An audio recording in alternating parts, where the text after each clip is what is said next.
আপনারা দেখতে পাচ্ছেন আমরা এখন পানপুর এসেছি চা খেতে। হাই রোড থেকে দেখতে পাচ্ছেন কিভাবে রাস্তা ভুলে গিয়েছিলাম, আমরা অন্যদিকে গিয়েছি আর রাস্তা ভুলে গিয়েছিলাম আবার অন্যদিকে রাস্তাটা দেখতে পাচ্ছেন আপনারা।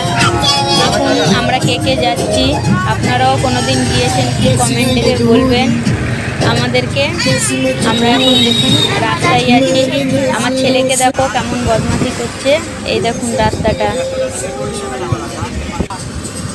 কিভাবে আমরা যাচ্ছি দেখতে পাচ্ছেন আপনারা। দেখুন এই দেখুন আমরা চার দোকানে চলে এসেছি, আমাদের চাও এই যে আমরা এখন চা নিচ্ছি হাতে, দেখতে পাচ্ছেন আপনারা। এই যে দেখতে পাচ্ছেন এখন আমরা খাবো, আপনারাও গিয়েছেন কে কে।